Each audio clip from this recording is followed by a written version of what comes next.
할머니들이, 내가 명동에, 지난주에도 명동에 모임이 있어서 갔었는데, 이렇게 걷다 보면 할머니들이 날 만나면 너무너무 반가워해요. 아이고, 신부님 여기서 만나다니, 명동 길에서. 그럼 할머니 네 분이 이렇게 만나면은 사진 찍자고, 휴대폰이 있으니까 사진 찍자고. 근데 또 찍을 줄을 모르니까 그 중에 제일 젊어 보이는 할머니한테 네가 찍으라고, 네가 제일 젊으니까. 이건 젊을수록 유리하잖아요, 휴대폰은. 근데 이 할머니가 이런 말 합니다. 나도 잘 몰라, 그래도 네가 찍어, 신부님이랑. 이런 기회가 어딨어. 그래갖고 이제 할머니 세 분하고 나하고 이렇게 웃으면서 내가 이렇게 사진을 딱 찍으려고 웃으면은 할머니가 딱 사진을 찍으면서 하는 소리가 있어요. 신부님, 그런데 왜 내가 나와? 왜 내가 나와? 네가 나오는지 내가 나오는지도 몰라.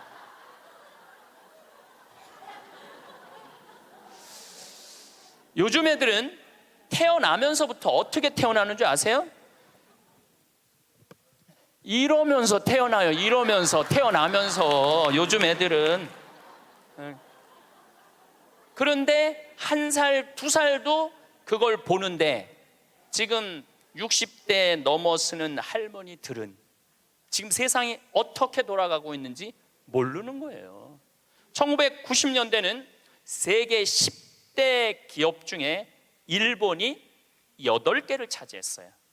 근데 2010년에는 세계 10대 기업 중에 일본은 하나도 없어요. 하나도. 지금은 구글, 애플, 페이스북, 아마존. 근데 여기 계신 분들 중에 구글이라는 거가 있는데 그게 뭐 다 알지를 못해. 근데 구글하고 페이스북, 아마존은 텔레비전에 선전을 안 해요. 그리고 구글은 물건을 팔지 않아요. 인터넷으로만 파는데 이 기업의 가치는 700조예요. 700조. 그래갖고 이 요즘 오로지 이 휴대폰 컴퓨터가 시장이 얼마냐면 4,300조예요. 4,300조. 상상도 못할 만큼 크죠. 제가 산호세에 있는 구글 본사에를 갔었어요. 정말로 기가 막히더라고요. 왜냐하면 모든 복도에 먹을 걸 다 놔둬요, 직원들을 위해서. 그리고 거기서 자기가 중간에 뭐 일하다가 수영하고 싶으면 요만한데 물 이렇게 내려와갖고 수영도 하고, 모든 식당의 밥을 다 먹을 수 있어. 근데 걔네들은 물건을 팔지 않아요. 그런데도 어마어마한 돈을 벌어요. 그게 뭐 때문이냐면 컴퓨터, 휴대폰 때문에 그래요. 세상은 너무나 많이 변하고 있죠. 제가 논문을 쓸 때 타자기로 논문을 썼어요. 근데 딱 신부가 되니까 286 컴퓨터, 386 컴퓨터, 486 컴퓨터, 586 컴퓨터, 메가 컴퓨터, 기가 컴퓨터가 나왔어요. 그때는 막 이만한 건데 요즘은 요만한 컴퓨터로 나와요. 제가 왜 이런 말씀을 드리느냐 하면 50살 이상부터는 컴퓨터에 대해서 깜깜해요. 휴대폰에 대해서 깜깜해요. 세상은 컴퓨터, 휴대폰 세상으로 살아가고 있는데 여기 계신 분들은 깜깜이로 살아가는 거야. 깜깜이로 살아가는 거예요. 그런데 문제는 뭐 그런 거 있어도 무슨 문제야. 그냥 살면 되지. 그런데 깜깜한 상태로서 몇 년을 살아야 되느냐 하면은 50년을 더 살아야 돼요. 깜깜한 상태에서 50년을. 근데 참 재미난 설문조사가 있었어요. 명문대학교야. 요 근처에 있는 명문대학교 학생들한테 물어봤어요. 10년 전에 부모님이 몇 살까지 살기를 원하느냐고. 근데 10년 전에 명문대학 학생들이 답을 했는데 65세, 부모님이 65세까지 살았으면 좋겠다는 거예요. 근데 또 5년 후에 또 조사를 해봤어요. 똑같은 신입생들한테 부모님들이 몇 년 더 살았으면 좋겠느냐고. 그랬더니 5년 전에는 63세로 줄어들었어요. 부모님이 63세까지 살았으면 좋겠다는 거예요. 근데 얼마 전에 또 똑같은 설문조사를 신입생들한테 했더니 몇 살까지 살았으면 좋겠냐고 그랬더니 60살까지 살았으면 좋겠다는 거예요. 다시 말해서 여기 계신 여러분들은 다 죽어야 돼. 애들의 바람이라면은 다 죽어야 돼.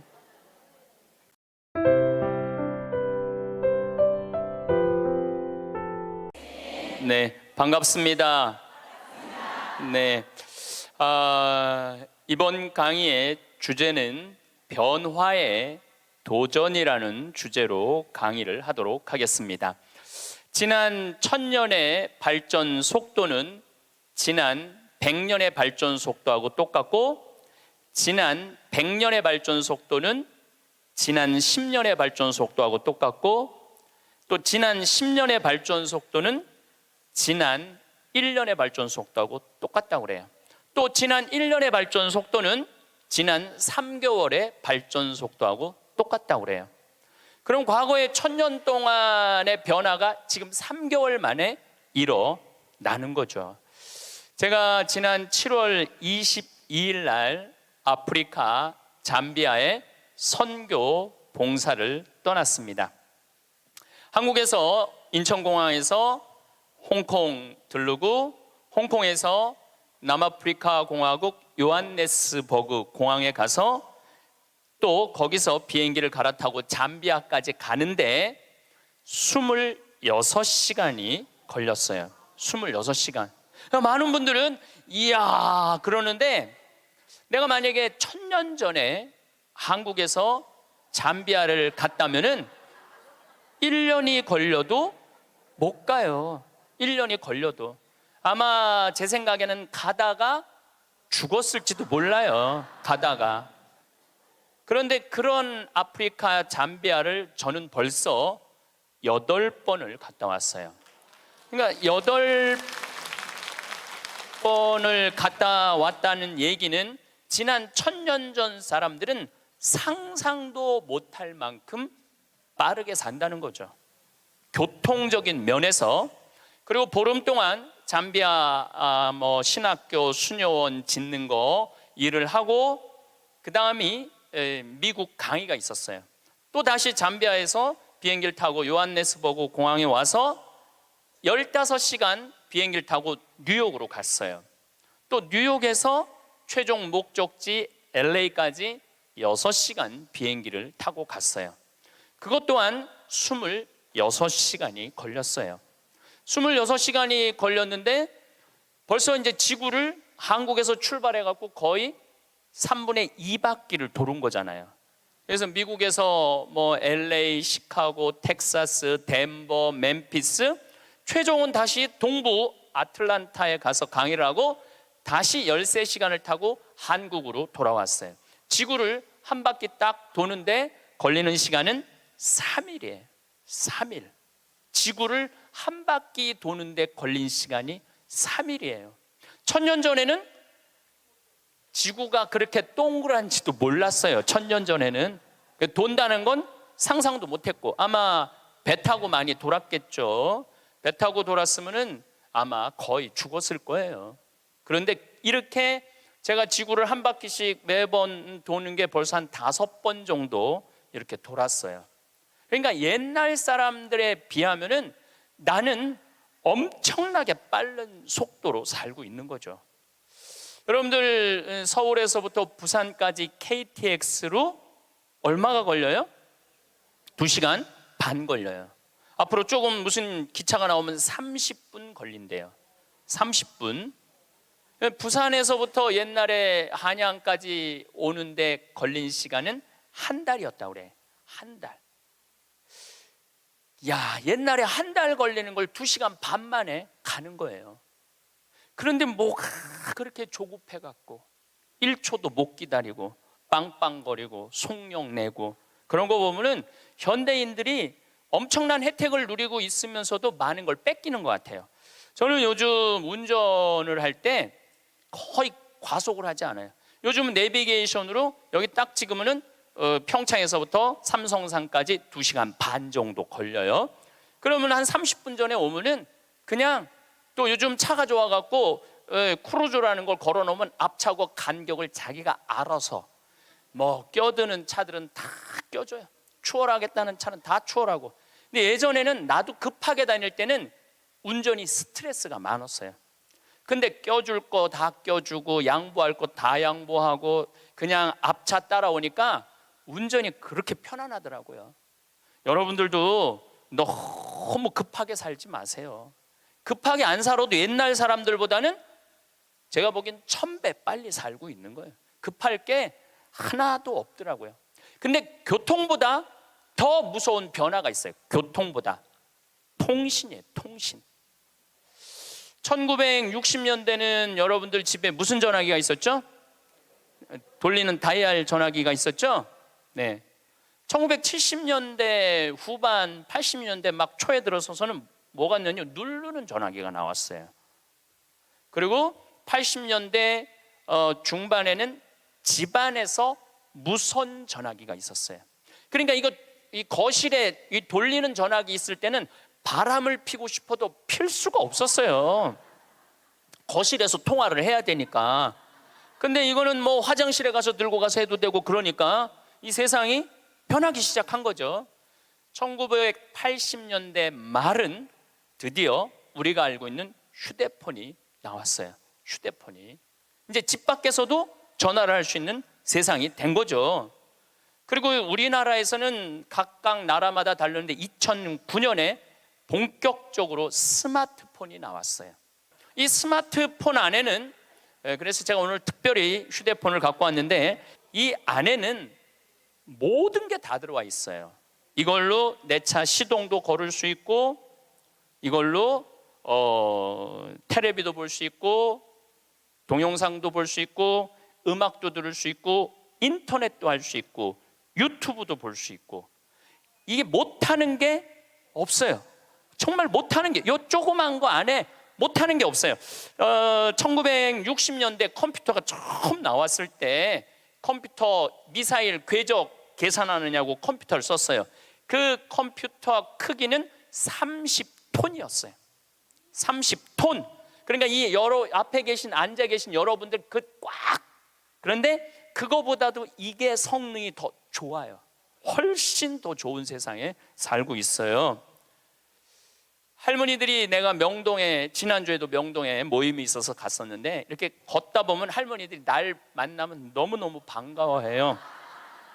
아이고, 신부님 여기서 만나다니, 명동 길에서. 그럼 할머니 네 분이 이렇게 만나면은 사진 찍자고, 휴대폰이 있으니까 사진 찍자고. 근데 또 찍을 줄을 모르니까 그 중에 제일 젊어 보이는 할머니한테 네가 찍으라고, 네가 제일 젊으니까. 이건 젊을수록 유리하잖아요, 휴대폰은. 근데 이 할머니가 이런 말 합니다. 나도 잘 몰라. 그래도 네가 찍어, 신부님이랑. 이런 기회가 어딨어.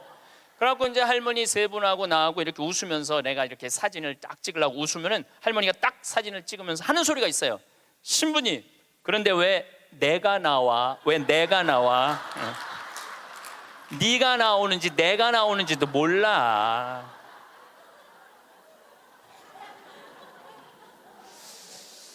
요즘 애들은 태어나면서부터 어떻게 태어나는 줄 아세요? 이러면서 태어나요. 이러면서, 태어나면서. 요즘 애들은. 그런데 1살, 2살도 그걸 보는데, 지금 60대 넘어서는 할머니들은 지금 세상이 어떻게 돌아가고 있는지 모르는 거예요. 1990년대는 세계 10대 기업 중에 일본이 8개를 차지했어요. 근데 2010년에는 세계 10대 기업 중에 일본은 하나도 없어요. 하나도.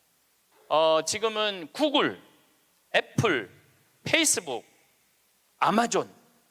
근데 여기 계신 분들 중에 구글이라는 거가 있는데 그게 뭐 다 알지를 못해. 근데 구글하고 페이스북, 아마존은 텔레비전에 선전을 안 해요. 그리고 구글은 물건을 팔지 않아요. 인터넷으로만 파는데 이 기업의 가치는 700조예요. 700조. 그래갖고 이 요즘 오로지 이 휴대폰 컴퓨터가 시장이 얼마냐면 4,300조예요. 4,300조. 상상도 못할 만큼 크죠. 제가 산호세에 있는 구글 본사에를 갔었어요. 정말로 기가 막히더라고요.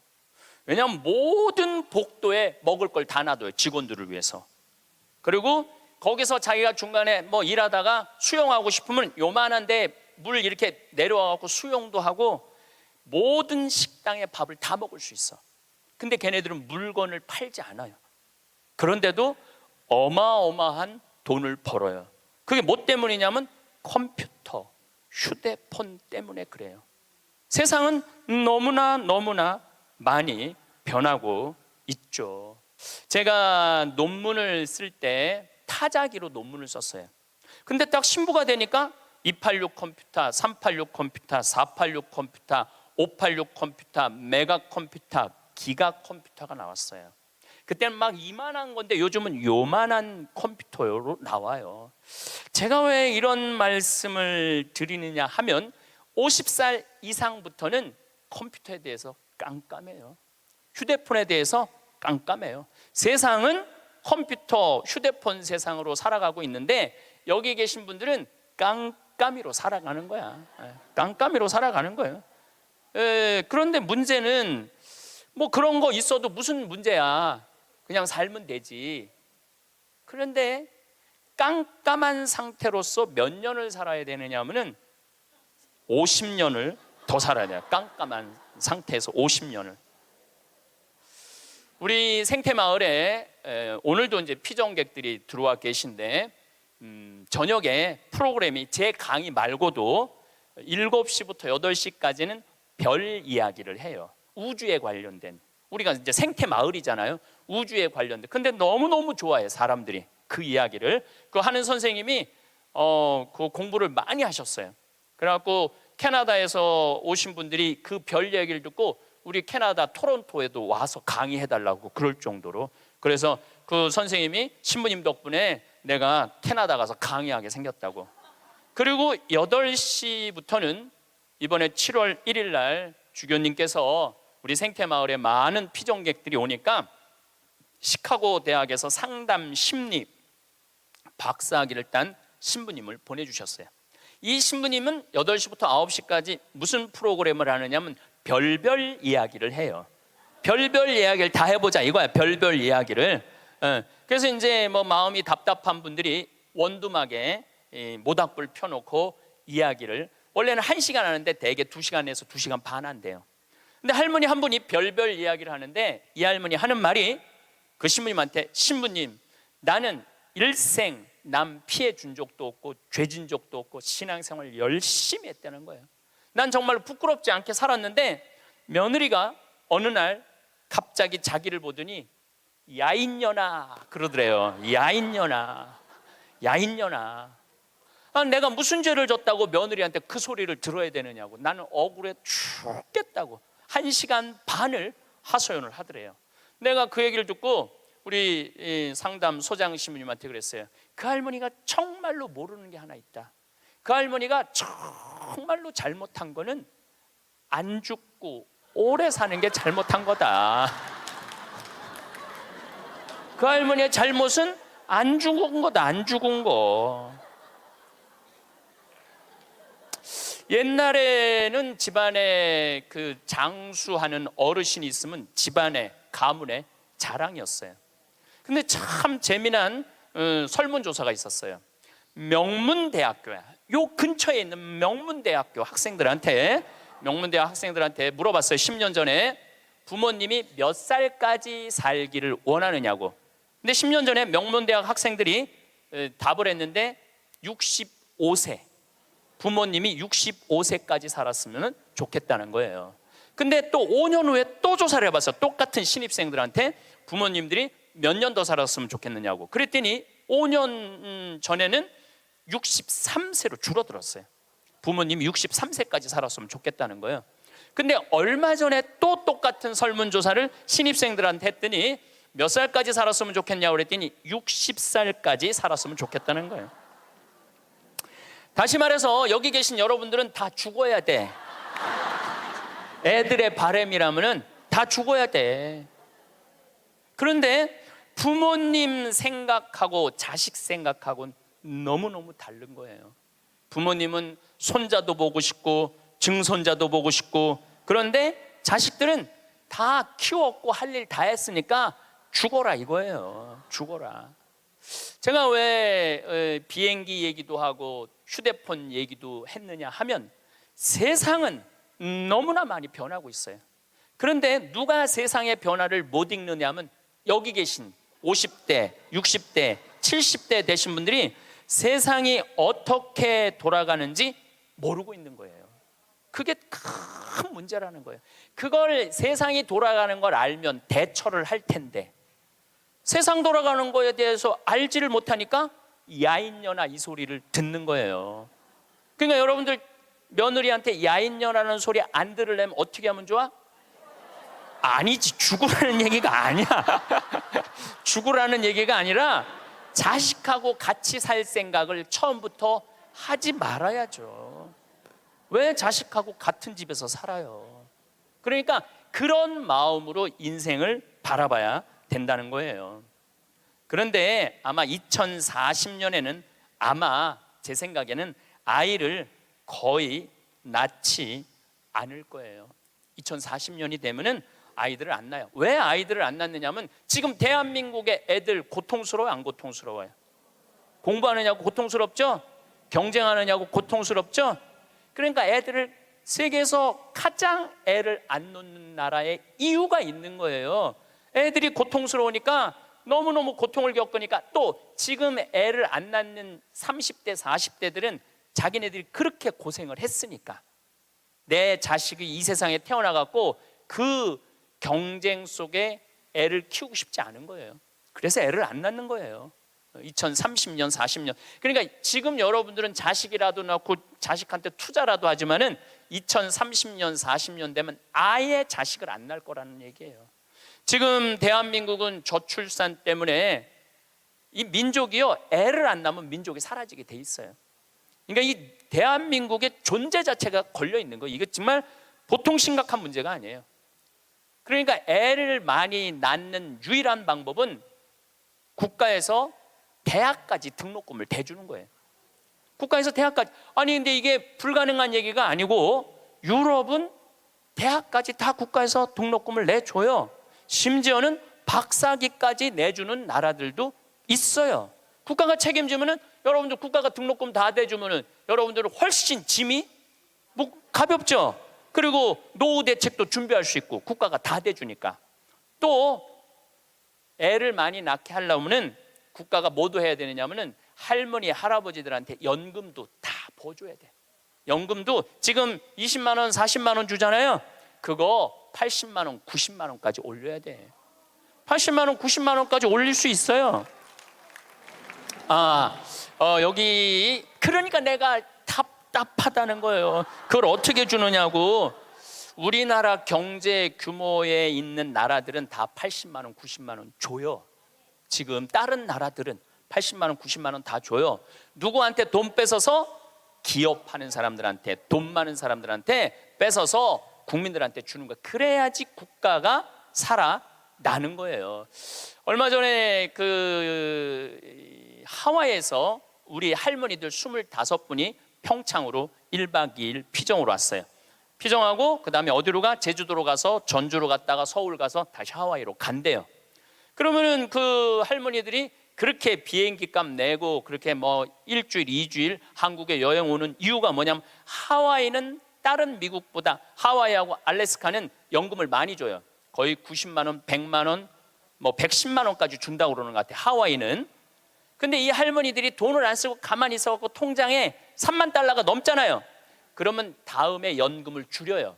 이 할머니는 돈이 필요 없나 보다. 그래갖고 연금을 줄여. 그러니까 이 할머니들은 돈이 나오면 그거 모아갖고 다 써야 돼. 근데 미국에 간 우리나라 하와이 할머니들도 이제 똑똑해갖고, 그런 할머니들도 있지만 자식들한테 돈 안 줘요. 그거 다 써갖고 다 써.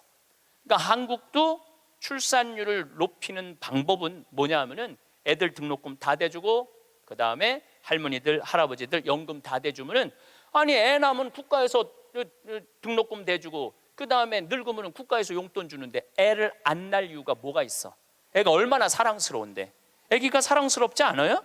아주 쉬운 일이야.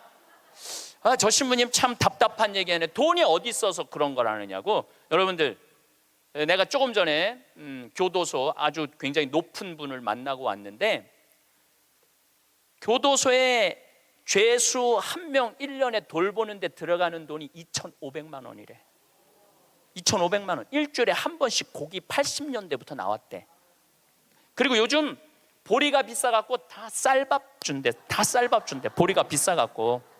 그러면은 2,500만 원을 들여갖고 그 사람들을 감옥에다가 집어 넣는 게 낫느냐, 그 사람들 한 달에 200만 원씩 줘가면서 이 세상에서 건강하게 사느냐, 그게 어디가 좋을 것 같아요? 뭐가 좋을 것 같아? 세상에 나와갖고 한 달에 200만 원씩 국가가 줘갖고 쓰는 게 나라 경제에도 도움이 되는 거예요. 우리가 이 자본주의 국가, 민주주의 국가에서 돈을 아낀다고 이게 국가가 돌아가는 게 아니에요. 옛날에 못 먹고 못 살 때는 아껴야지. 근데 지금 대한민국은 돈이 흘러 넘쳐요. 이거를 골고루 온 국민들한테 다 보내야 돼. 근데 첫 번째 보내는 건 교육비 전액 국가가 부담하는 거예요. 두 번째는 할머니 할아버지들 국가가 책임지는 거예요. 그러면은 나라는 잘 돌아가게 있어요. 죄도 없어지고 범죄도 없어지고. 학교는 그럼 어떻게 해야 되느냐? 학교 가서는 공부 가르치면 안 돼요. 경쟁을 가르치면 안 되고, 사랑하는 방법, 이웃을 배려하는 방법, 협동하는 방법, 재미있게 사는 방법, 노래하고 춤추고 놀이를 가르치면은 대한민국은 정말로 행복한 나라가 될 거예요. 근데 우리는 경쟁만 앞세우는 거예요. 1등만 앞세우는 거예요. 그래서 애들이 참 착하잖아요. 그리고 순한 애들한테 뭐라고 그러냐면, 너 그렇게 착해 빠져갖고 어떻게 이 세상을 살라 그래? 너 독하게 마음 먹고 살아야 돼, 세상. 그러니까 계속 독해라고 그러니까 애들이 중학교, 고등학교만 되면 독해져 있어. 애들이 독해져 있어요. 이게 지금 대한민국이 뭐가 잘못된 거죠. 이제 앞으로 20년, 30년 후에는 우리가 굳이 공장에 가서 일하지 않아도 돼요. 왜냐하면 누가 다 할 거냐면 로봇가 다 해요. 그러면은 앞으로 20년, 30년 후에 대한민국이 행복하려면 어떻게 해야 되냐면, 국민들이 뭐에 정통해야 되냐면 인문학에 정통해야 돼.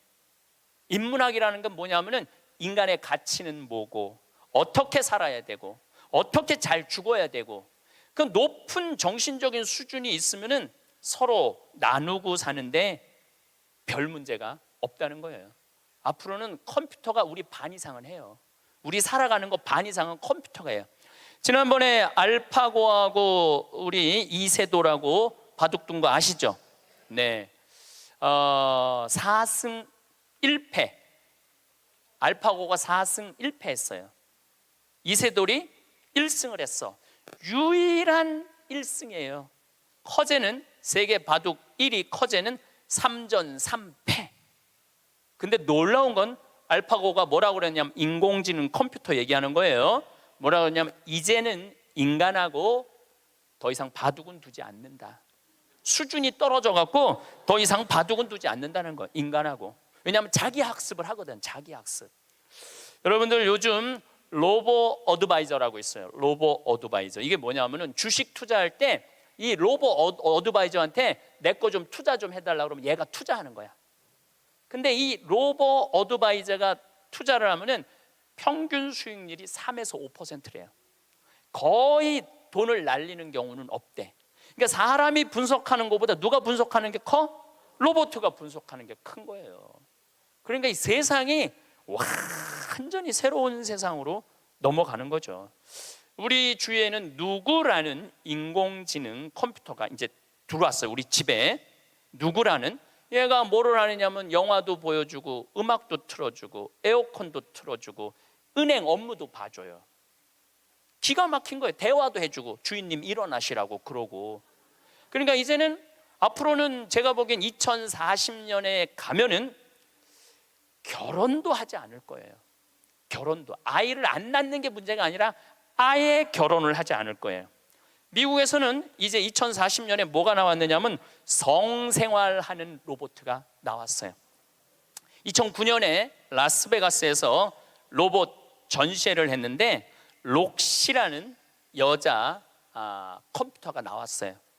근데 키가 1m 70, 몸무게가 54kg. 그리고 이 고무 합성 재질로 해갖고 만지면은 여자 피부 만지는 기분이 들어요. 근데 문제는 얘는 오르가즘도 느끼는 거예요. 그러니까 굳이 이제 결혼 안 해도 돼. 아니 왜 굳이 머리 복잡한 여자하고 살아? 아니 같이 잠자리도 해주는 로봇 록시가 나왔는데, 근데 이게 가격이 얼마냐면 1,000만 원이야. 1,000만 원. 근데 앞으로 싸기도 싸죠. 싸요. 그런데 지금 2009년에 이 전시회가 시작이 됐는데 제가 보기엔 2030년, 40년 되면은 거의 아내 역할까지 해주는 로봇가 나올 거예요. 그리고 성격도 고를 수 있대. 까칠한 여자를 고르고 싶으면 까칠한 여자를 고르고, 부드러운 여자를 고르면 부드러운 여자를 고르고. 근데 일본에서 2015년에 무슨 로봇가 나왔느냐면 아즈마 히카리라는 로봇가 나왔어요. 아즈마는 일본어로 나를 맞아주는 아내라는 로봇이야. 나를 맞아주는 아내야. 근데 놀라운 거는 이 아즈마는 취미는 애니메이션 감상이고 특기는 계란 후라이 만들기예요. 좋아하는 음식은 도너츠예요. 벌레를 매우 두려워하지만 열심히 일하는 사람을 위해서는 무엇이든지 도와주는 영웅의 여자야. 이 여자는 아침에 여보 일어나요, 출근해야죠. 남편을 깨워요. 그리고 남편이 저녁에 나 몇 시에 퇴근할 거야. 그럼 날이 더우면 에어컨을 틀어놔요. 목욕물도 데워놔요. 이 로봇은 당연히 성생활도 같이 해주는 로봇이죠. 세상이요, 여러분들이 근데 문제는 이 꼴 저 꼴 안 보고 죽으면 되는데 그 모든 꼴을 다 봐야 돼. 근데 그게 어떤 건지도 모르고 우리는 살아가는 경우가 너무 많아요. 이 록시를 만든 개발자의 최종 목표는 섹스를 넘어서서 실질적인 동반자의 여자를 만드는 게 최종 목표예요. 그러니까 단순히 상담도 고민도 위로도 해주는 거죠. 2040년이 되면은 어떤 로봇가 나오느냐면은 벌써 이제 감정을 느끼기 시작한다고 그래요. 감정을 느끼는 로봇가 나온대요. 그럼 감정을 느끼면은 뭐 이것도 연구하고 저것도 세상 책도 읽어보고 모든 요즘 빅데이터라는 게 있어요. 모든 정보를 모으는 거야. 근데 모든 정보를 모아봤더니 하느님이 있는 것 같아. 로봇가 생각해 보기엔. 그래갖고 나도 좀 세례를 받아야 되겠다. 나도 좀 신앙생활을 해야 되겠다. 그래갖고 나한테 와갖고 신부님 저 세례 좀 주세요. 저 록시가 와갖고 신부님 저 세례 받고 싶어요. 세례 줘야 돼 말아야 돼? 안 돼요? 내가 너 세례 못 줘? 그러면은 얘가 이럴 거예요. 신부님 걱정하지 마세요. 우리가 세례 주는 로봇을 만들면 돼요. 세례 주는 로봇 만들면 돼요. 이게 굉장히 복잡한 이야기인데 이게 진화의 한 과정이에요. 우리가 무슨 네안데르탈인, 무슨 호모사피엔스, 크로마뇽인, 이게 다 진화되면서 우리가 됐잖아요. 그럼 우리가 또 진화를 해갖고 그런 DNA 조작 인간, 이 DNA 조작 인간도 제가 언제 얘기를 했냐면 1997년부터 얘기했어요. 앞으로는 DNA 조작 인간이 나올 거라고. 3D 컴퓨터 얘기는 많이 들어봤죠? 네, 그게 그 3D 컴퓨터가 자가용도 찍어내고 권총도 찍어내고 다 찍어내요. 근데 뭘 찍어냈느냐면 콩팥을 찍어냈어. 콩팥을 찍어내갖고 콩팥 상한 10대 소년한테 그 콩팥을 집어넣어줬어요. 완전히 바꿔준 거죠. 콩팥을 3D 컴퓨터로. 근데 걔는 지금 거의 20살이 됐는데 레슬링 선수가 돼 있어요. 그 옛날에 장기 바꾼다 막 그랬잖아요. 그게 이제 벌써 우리 앞에 와 있는 거죠. 제가 너무 앞서 나가는 것 같지만 지구를 3일 만에 한 바퀴 도는 세상에 우리가 살고 있어요. 지금은 4차 산업의 시대라고 그래요. 4차 산업의 시대. 1차 산업은 뭐냐면은 증기기관, 와트가 실린더 증기 막 보일러 막 끓여갖고 증기가 해갖고 실린더 피스톤 왔다 갔다 해갖고 증기기관. 그래서 증기기관 배, 증기기관 기차 뭐 이런 거 생긴 게 1차 산업이에요. 2차 산업은 에디슨이 전기를 발명했어요. 전기. 그래갖고 지금 이거 다 전기의 혜택 아니에요. 지금 우리가 전기 없으면은 한순간도 못 살 거예요. 여러분들 냉장고, 밥하는 거, 뭐 뭐든지 세탁기 다 뭘로 돌려? 전기로 돌려요. 그런데 1980년대부터 본격적으로 이제는 누구의 시대가 왔느냐면 컴퓨터 시대가 왔어요. 거기에 혁신적인 사람이 벌써 죽었지만 스티브 잡스라는 사람이에요. 이제는 컴퓨터가 이제 끝나갖고 인공지능이 와갖고 이제는 4차 산업의 시대로 접어들고 있어요. 4차 산업. 4차 산업의 시대는 우리 인간하고 DNA 조작 인간하고 그 다음에 인공지능 인간하고 공유하는 세상이 온다는 거예요. 공유하는 세상이, 완전히 새로운 세상이 펼쳐지죠. 그 며칠 전에 우리 동창 신부 25주년이라 미사 같이 봉헌을 했어요. 내가 너무너무 사랑하는 동창 신부라 분당에 가갖고, 근데 또 뭐 같은 신부님이 와갖고 얘기를 하는데 자기가 오스트리아 대사가 자기를 초청해갖고 오스트리아를 갔는데 아주 시골을 갔대요. 근데 할머니 여섯이서 커피를 이렇게 찻집에서 놓고 토론을 하는데 너무너무 진지하게 토론을 하더래. 근데 뭐 말을 못 알아들으니까 그 대사한테 물어봤대요. 저 지금 무슨 토론하는 거냐고. 할머니 한 분은 철학가의 얘기를 하고, 한 할머니는 음악에 대해서 얘기하고, 한 할머니는 미술에 대해서 얘기하고, 한 할머니는 지금 이 세상에 돌아가는 정치 얘기를 토론을 몇 시간씩 하고 앉아 있다는 거예요. 근데 그거는 저는 뭐 유럽을 다닐 때도 그렇고 미국을 다닐 때도 그렇게 토론한 할머니 할아버지들이 토론하는 모습을 많이 봐요. 또 자식 손자들한테도 그 깊은 얘기를 해줘요. 근데 대한민국의 할머니들을 이렇게 가만히 생각해 보면은 그렇게 토론을 할 수 있는 할머니들이 얼마나 있을까? 이거 물어보고 싶어요. 이제 그냥 밥 먹고 살고 밥 먹고 사는 세상은 지났어요. 이제 여러분들은 텔레비에서 말하는 인문학은 그 젊은 사람들 게 아니고 배운 사람들 게 아니야. 바로 여기 계신 여러분들 거예요. 그래서 인문학 강의, 근데 사실 여기 오신 분들은 아무 문제가 없어. 강의 들으러 여기 왔잖아요. 이 긴 시간 뭔가 듣는 여러분들은 정신이 깨죠. 정신이 깨요. 근데 듣지도 않고 변화에 대해서 들여다보지 않는 분들은 참 답답한 거예요. 그 시대는 변하는데 나만 안 변해. 그 시대는 변하는데 나만 안 변하는 사람들을 내가 이번에 미국 가서 보고 왔어요. 미국에 가보니까 70년대 이민 간 분들은 70년대 한국만 생각해. 80년대 이민 간 분들은 80년대 한국만 생각해. IMF 때 쫄딱 망했을 때 이민 간 분들은 그때만 생각을 해. IMF 우리가 탈출한 지가 얼만데. 그러니까 70년대 이민 간 분들 얘기를 들어보면 폰이 미국으로 수출했거든요. 그러면 미국의 길에 서 있는 건 다 폰이라는 거야. 그거 무슨 깡통 찌그러뜨려 갖고 폰이를 만들어 갖고 수출을 했다고 그래요. 그러니까 자기는 한국차 안 산다는 거예요. 근데 폰이 만든 지가 언젠데 아직 폰이 얘기를 해. 한국에 폰이도 없는데. 그리고 내가 우리나라 차들을 타보면은요, 벤츠, BMW 부럽지 않아요. 정말로 차 잘 만들어요. 그런데 70년대 생각만 하는 거예요. 들여다볼 기회가 없으니까. 한국에 30년 동안 안 와봤으니까 그때 얘기만 하는 거예요. 또 이번에 시카고 강의를 갔는데 시카고는 눈이 많이 온대요.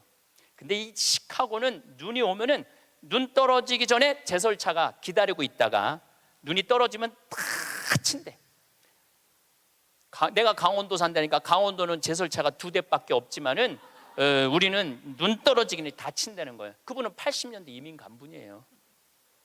제가 강원도 평창에서 살잖아요. 평창도 요즘 눈 떨어지기 전에 제설차 기다리고 있다가 떨어지기 전에 다 쳐요. 염화칼슘 뿌리고. 제가 12월 달에 매일 강의 나오잖아요. 거기 눈 많이 와요. 그러면은 새벽에 보면 다 눈 치는 소리가 들려요. 그러면은 운전하고 나오는 거예요. 그러니까 모르는 거지. 들여다보질 않았으니까. 그리고 자기가 옳다고 고집 주장을 피는 거죠. 근데 가만히 내가 미국에 이민 가신 분들을 보니까 이분들은 미국 책도 안 읽고 한국 책도 안 읽더라고. 근데 미국에 이민 간 분들이 대개 경력을 보면 서울대 졸업한 분들 많아요. 영어 할 줄 알아야지 가잖아요. 그런데도 변화에 적응하지 않으니까 못 견디더라고요.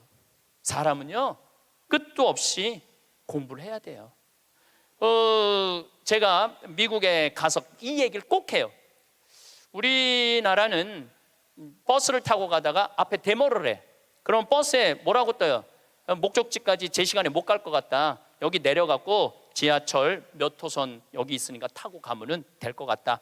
그런 자막이 떠. 그리고 내가 오는 내 차 기다리는 차가 그거 전부 다 뜨죠. 예, 미국은 상상도 못하는 일이에요. 미국은 나라가 커갖고 그렇게 할 수가 없어. 우리나라처럼 이 IT 기술이 잘 돼 있는 나라는 세계에서도 없어요. 다니면 얼마나 답답한지 몰라요. 다른 나라 다녀보면은. 저는 지금 총 60개 나라를 다녔고 미국을 벌써 뭐 10번도 더 왔다 갔다 하고 전 세계를 돌아다녀 보잖아요. 전 세계를 돌아다녀 보면 한국처럼 시스템이 잘 돼 있는 데가 없어요. 한국처럼.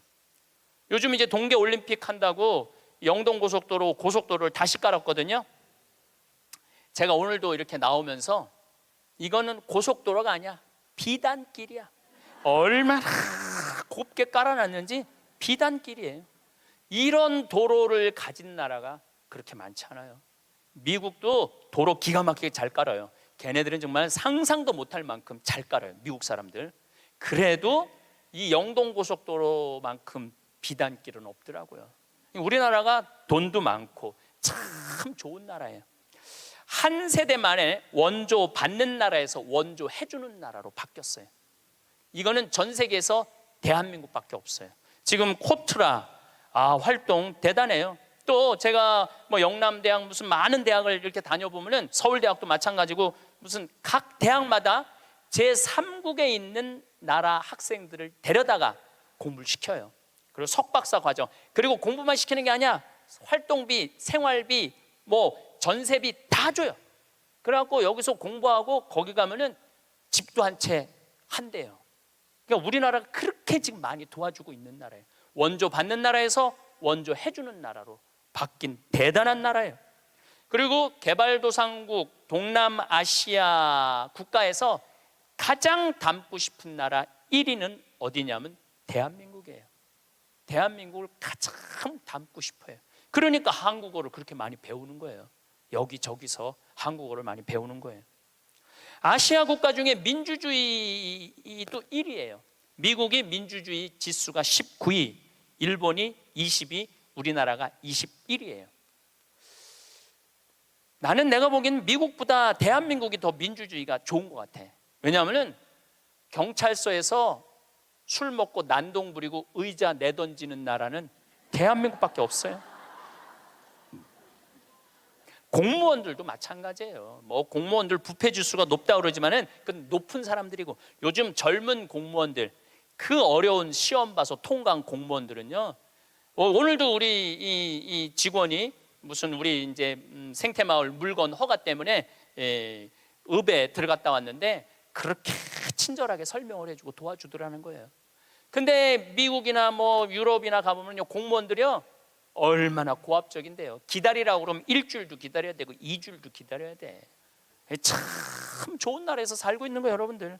세계에서 최단 기간 IMF를 극복한 나라는 우리나라밖에 없어. 3년 8개월 만에.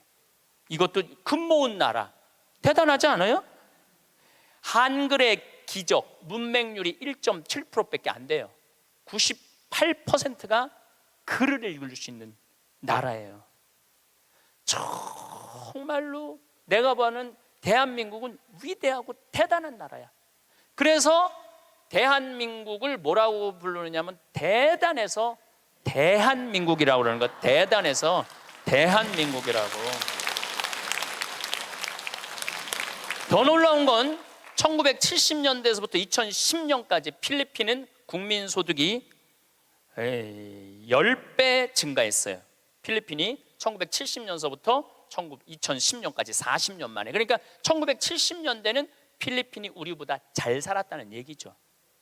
근데 1970년세부터 2010년까지 필리핀은 10배 늘었는데 대한민국은 몇 배가 국민소득이 늘었느냐면 82배가 늘었어요. 82배. 상상을 초월할 만큼 우리가 돈도 많이 버는 나라예요. 근데 정말로 대한민국이 행복한 나라일까요? 이 얘기는 다음 시간에 그 뒷이야기를 하도록 하겠습니다. 감사합니다.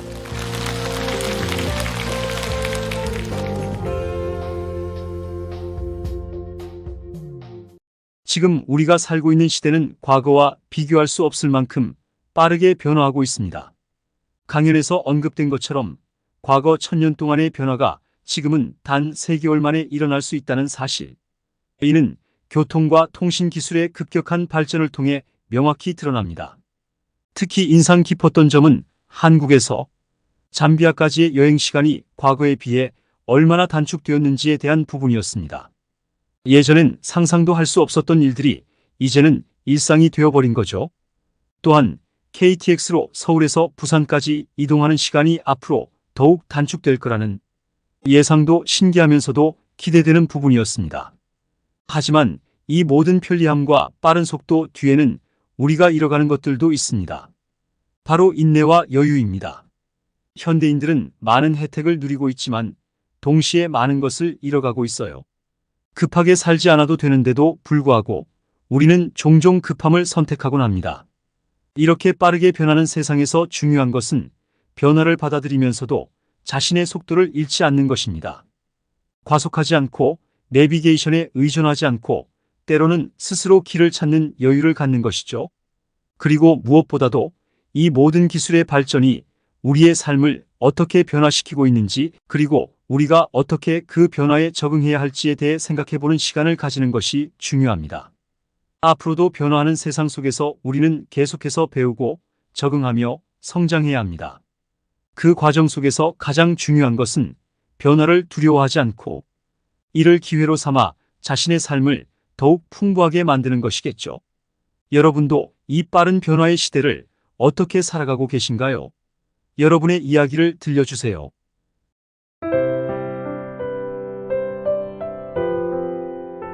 혹시 지금 이유 없이 몸이 아프고 무기력하거나 인생이 바닥치고 있다고 느껴지시나요? 이러한 징조는 신이 알려주는 비밀이라고 합니다. 인간이 묻지 않았어도 하늘이 미래의 일을 얼핏 보여줘 절망하는 인간에게 힌트를 주는 것과 같습니다. 살면서 누구나 몇 번의 기회와 운이 찾아오지만 그걸 알아채고 잡는 사람과 놓치는 사람으로 나뉜다고 합니다.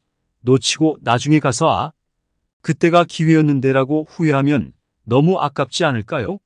분명 여기저기 이러한 징조들이 보일 겁니다. 오늘은 대운이 들어오기 전 반드시 나타나는 5가지 징조에 대해 알려드리겠습니다. 영상 끝까지 시청해 주시고 하나라도 해당되는 게 있으면 대운 신호를 꼭 놓치지 말고 잡으시길 바랍니다. 첫 번째, 몸이 이유 없이 아프다. 이유 없이 몸이 굉장히 아픕니다. 대운이 들어오기 전에 이런 경험을 하시는 분들이 많이 계십니다. 좋은 운이 확 오기 전에 나쁜 운이 싹 날아가게 됩니다. 극단적이기는 하나 교통사고로 죽을 뻔한 경험을 한 대부분의 사람의 경우 인생의 전환점을 맞이한다고 합니다. 살다 보면 갑작스러운 사고를 당하거나 몸이 아픈 시기가 오기도 합니다. 갑자기 몸이 무겁거나 평소에 아프지 않던 내가 갑자기 아파오거나 감기가 심하게 걸리는 등 큰 계기가 생깁니다. 몸이 아프면 왜 나에게 이런 아픔이 오는 거지? 라며 우울한 생각이 들게 됩니다. 쉽지는 않겠지만 생각을 조금 바꿔서 나에게 좋은 운이 오려고 그러는구나 생각하는 것이 좋습니다. 며칠 동안 죽도록 아팠다가 나쁜 기운이 다 빠져나가고 나면 몸의 컨디션이 더 좋게 회복되면서 좋은 운이 크게 들어오게 됩니다. 계절로 보면 겨울에서 봄으로 바뀌는 시기라고 볼 수 있습니다. 운이 바닥을 치고 다시 상승하고자 하는 시기이므로 아픔을 잘 극복하고 이겨내면 운이 더 좋게 바뀌게 된다는 것을 꼭 기억하세요. 두 번째, 힘든 고난이 생긴다. 그동안 계속 힘들고 안 좋았지만 갑자기 상황이 더 나빠지고 너무 힘들어지는 현상이 생길 때가 있습니다. 대운이 바뀌기 전 1년에서 3년 정도의 기간을 교운기라고 부릅니다. 운이 바뀌는 시기가 되면 인생에서 큰 사건이 일어납니다. 구설수에 오르기도 하고 사기를 당하기도 하고 믿는 도끼에 발등 찍히듯 악조건이 겹친데 겹치고 또 겹치고 이런 식으로 악재가 마구 쏟아지는 분들입니다. 불운에서 대운으로 바뀐 사람들의 공통된 이야기는 대운으로 바뀌기 전이 가장 고통스러운 시기였다고 말합니다. 최악의 상황에서도 과연 이 사람이 잘 견뎌낼 것인가를 시험하는 것이랍니다. 이럴 때일수록 곧 나한테 굉장히 좋은 운이 들어오려고 그러는가 보다라며 이런 생각을 가지면 가질수록 그 악조건에서 빨리 탈출할 수 있습니다. 이런 긍정적인 생각이 이 악조건을 대운으로 바꿔버리게 되는 겁니다. 하지만 난 운이 안 좋은가 봐, 수가 안 좋은가 봐, 이런 걱정들과 부정적인 에너지가 오히려 꼬리에 꼬리를 무는 격으로 힘든 시간이 길어진다고 하니 현재 어려운 상황에 놓인 분이시라고 하면 좋은 운이 바로 코앞에 와 있는 거니 상황은 힘들더라도 생각은 항상 긍정적이고 행동은 여유 있게 지내시면 대운을 받을 수 있겠습니다. 혹시라도 지금 고통의 시간을 겪고 있는 분이 있다면 지금만 잘 견뎌내면 더 큰 운이 기다리고 있다는 것을 꼭 명심하고 힘내세요. 죽을 만큼 힘든 시기를 지나면 반드시 대운이 들어온다는 것을 기억하고 그 대운만큼은 놓치지 않게 준비하시길 바랍니다. 세 번째, 주변 환경의 변화 운이 바뀔 때에는 이제까지 하지 않았던 새로운 것을 시도하고 싶은 마음이 들거나 저절로 그렇게 하게 됩니다. 자신이 주로 생활하는 생활 환경의 변화로 이사, 일하는 환경의 변화로 이직, 부서, 이동 등 예기치 않게 주변이 바뀌어야 하는 일이 일어나게 됩니다.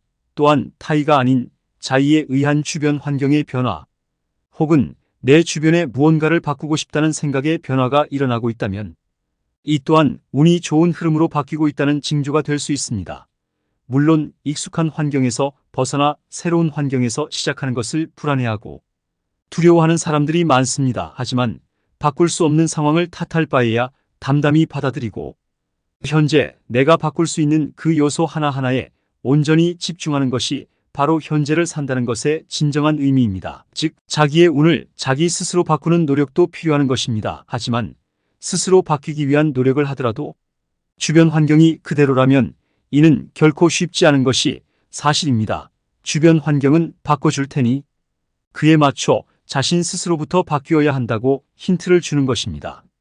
사소한 느낌 하나하나가 좋은 운을 불러오는 징조라는 것을 기억하고 바로 실행해 나가시길 바랍니다. 네 번째, 인간관계가 크게 바뀐다. 주변 사람들은 인생의 매우 중요한 요소입니다. 운이 좋아질 때가 되면 나에게 필요한 사람과 해로운 사람을 구분하는 지혜가 생기게 됩니다. 최근까지 인간관계를 이어오던 사람들과 연락이 뜸해지고 멀어지는 등 내 의도와 상관없이 멀어지게 되며 나에게 조언과 해결책을 제시해주고 올바른 방향으로 갈 수 있도록 조언해주며 나를 그 누구보다 아껴주고 사랑해주는 소중한 존재입니다. 주변 사람과 환경의 긍정적인 변화는 좋은 운의 흐름을 뛰어넘어 결국 성공으로 가는 열쇠이기도 합니다. 주변만 봐도 생각지도 못한 곳에서 만난 새로운 사람 덕분에 긍정적인 방향으로 삶이 바뀌는 사례가 많습니다. 주위의 평소와 다르게 어떤 사람이 자신을 좋은 방향으로 이끄는 걸 느낀다면 그건 곧 자신의 운이 좋아지고 있다는 징조입니다. 그 변화를 잘 캐치해야 운이 상승 기류에 올라탈 수 있습니다. 그렇기에 이러한 징조는 절대로 놓쳐선 안 됩니다. 마지막으로 긍정적인 생각을 하게 됩니다. 매사에 불만, 불평, 남 탓, 부정적인 생각 등을 많이 하신 분들이라면 이 대운이 들어오는 시점에서는 이 모든 것이 반대로 나타납니다. 긍정적인 생각을 하게 되면서 긍정적인 마음가짐으로 내가 일부러 하지 않아도 자연스럽게 갑자기 여유가 생기게 됩니다. 어떠한 문제가 생기더라도 괜찮아, 그럴 수 있지, 뭐 이렇게 바뀐다든지. 마음과 생각도 긍정으로 하지만 말 또한 긍정적인 생각으로 말을 예쁘게 하거나 표현을 합니다. 누구에게나 인생에서 두세 번은 대운이 찾아옵니다. 그런데 중요한 것은 본인의 준비 태도에 따라서 그 대운이 따라주기도 하고 안 따라주기도 한다는 것입니다. 그 운을 잘 받을 수 있는 방법을 알려드리겠습니다. 첫째, 말이 적어야 합니다. 말이 많으면 들어오는 대운을 받지 못합니다. 즉, 그 운을 수용할 수 있는 준비 태세입니다. 말이 많아서 수용적인 태도를 유지하지 못하면 운이 들어오려고 하다가 도로 나가버리는 수가 많습니다. 둘째, 남과의 대화에서 가급적 수식어가 적어야 합니다. 수식어가 많으면 말이 길어지기 때문입니다. 즉, 결론만 간단하게 말하는 훈련이 필요합니다. 셋째, 찰색 얼굴빛이 좋아야 대운을 받을 수 있습니다. 즉, 화를 많이 내거나 욕심이 많거나 남의 험담을 말하기 좋아하거나 하는 얼굴에는 노기와 걱정이 많아 보이고 편안치 않게 보임으로 오던 운이 되돌아간다고 합니다. 이렇게 긍정적인 생각이 좋은 운을 부른다는 사실을 꼭 기억하세요. 지금 마음이 괴롭거나 몸이 힘들고 피곤하신 분들, 이는 인내를 기르게 하기 위함이며 지금까지 한 번도 해내지 못한 일을 해낼 수 있게 하기 위한 대운이 들어오기 전 나타나는 징조입니다. 운이 좋아지고 싶다고 자신의 바람을 말하는 것은 실제로 좋은 운을 끌어들이는데 도움이 되지 않습니다. 뇌는 지금 운이 좋지 않다는 전제로 받아들이고 이를 실현하기 위해 만사가 마음대로 되지 않는 흐름을 만듭니다. 반면에 늘 운이 좋다고 확신하면 뇌는 이를 실제 상황으로 인식하고 현실을 바꾸어 버립니다. 운이 좋다고 말해야 실제로 운이 좋아지는 이유입니다. 지금 밑바닥을 치고 있을지라도 몇 번이고 다시 시작할 수 있습니다. 여러분들도 본인과 주위를 둘러싼 기온 에너지에 좀 더 민감해질 수 있도록 해보세요.